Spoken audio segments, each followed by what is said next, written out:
Hi everyone, welcome back. Thank you for joining me today. So, I'm using an egg box, but this egg box comes with 12 eggs.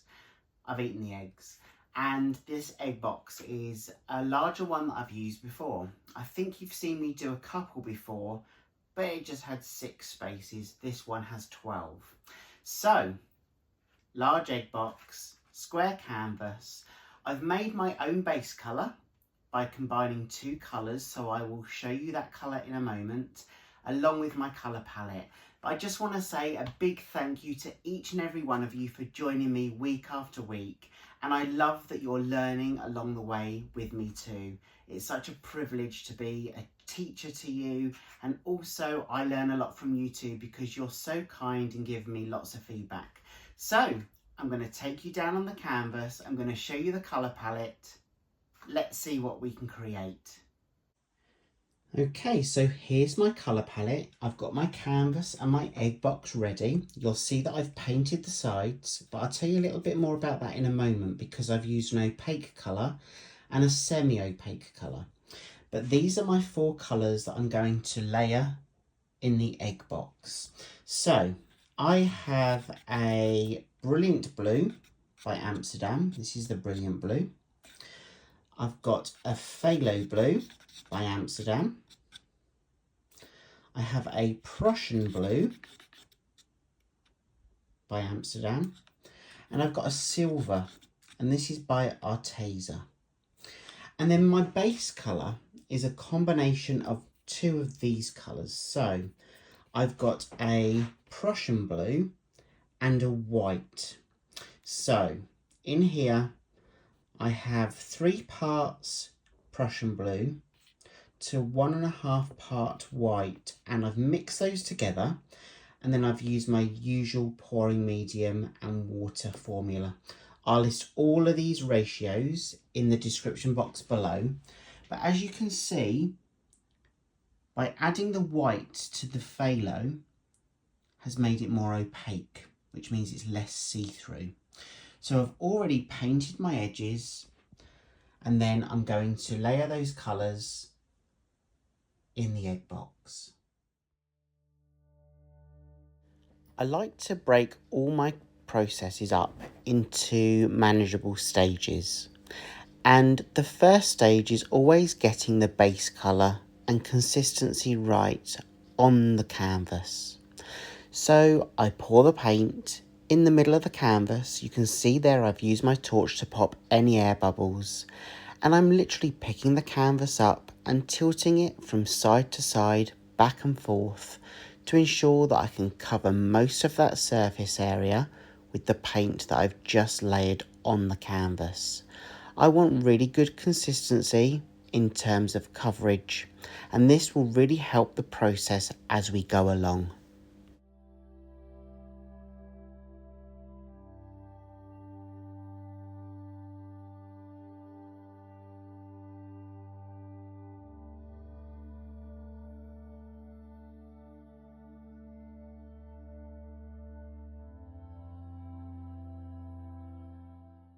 So that's the base done, ready for the paint to be poured from the egg box onto the canvas. So now I'm just taking one colour at a time and placing a little bit of each colour into the egg box, ready for me to pour over the top.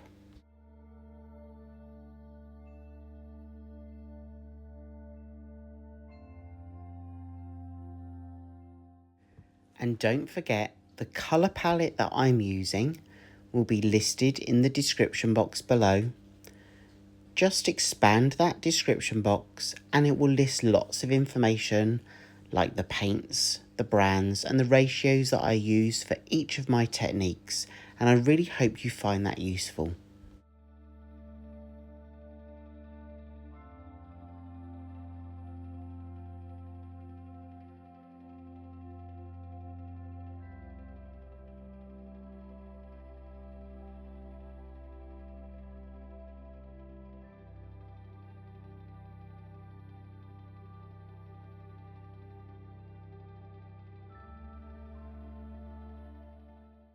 So I've decided not to just only put one colour in each section, but I'm also adding other colours on top.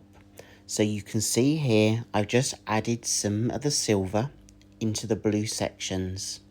And now I'm adding some more blues into the silver sections too.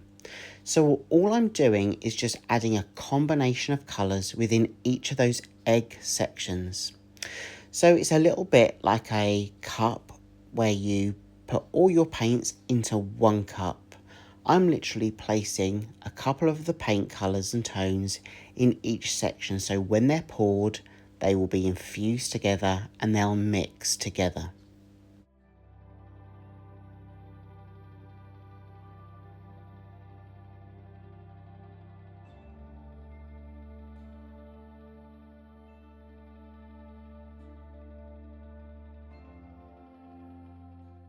So this is going to be my last colour. I'm just adding a little bit more to each of those sections in that line.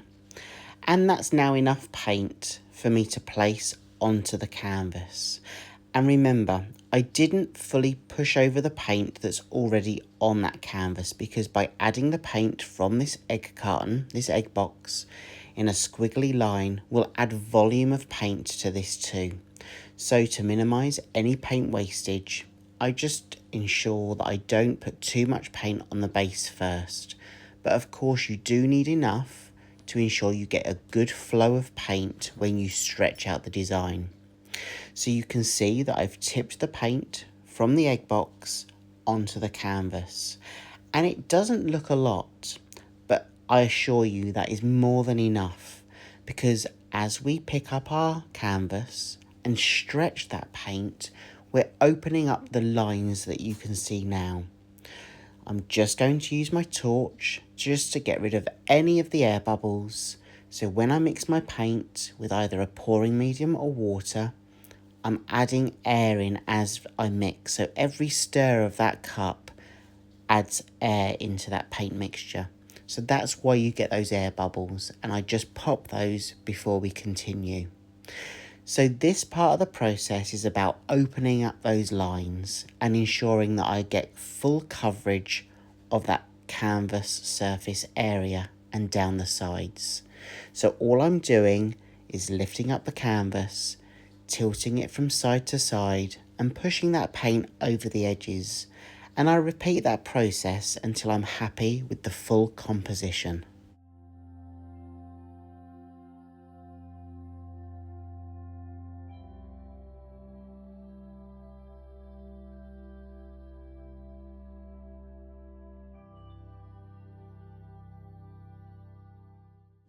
And remember, if you're enjoying this video, please give it a like, give it a thumbs up, and feel free to share it out, because it really helps me reach other people on YouTube that might be interested in the paint techniques that I explore.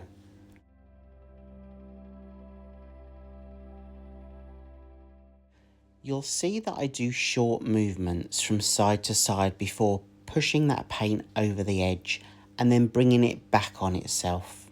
That's almost like walking the paint across the canvas.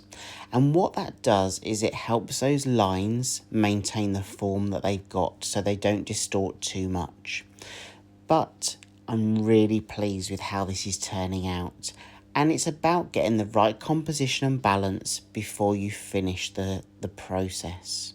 Again, I'm just popping any air bubbles with the torch, and I'm now going to take you in so you can see some of those details and some of those lines.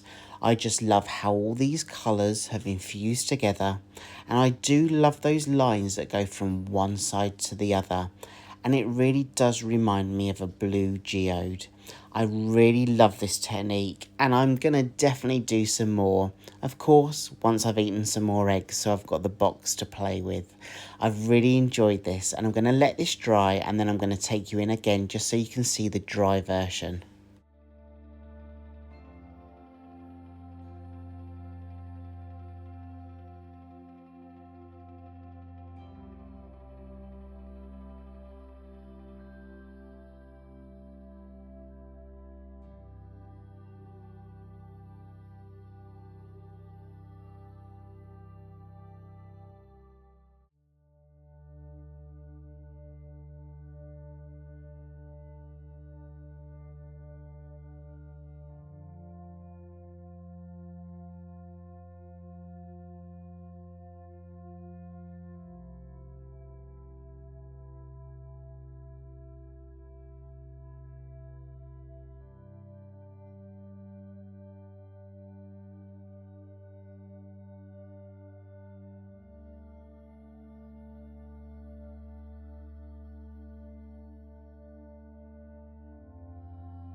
So here we go. This is now fully dry and I love the tones of those blue. But what I really do love is depending on how the light bounces from the canvas and back again, you can see that silver really shimmer underneath some of those blue tones. So adding silver was a really great decision, and I just love the light that it brings into those blues.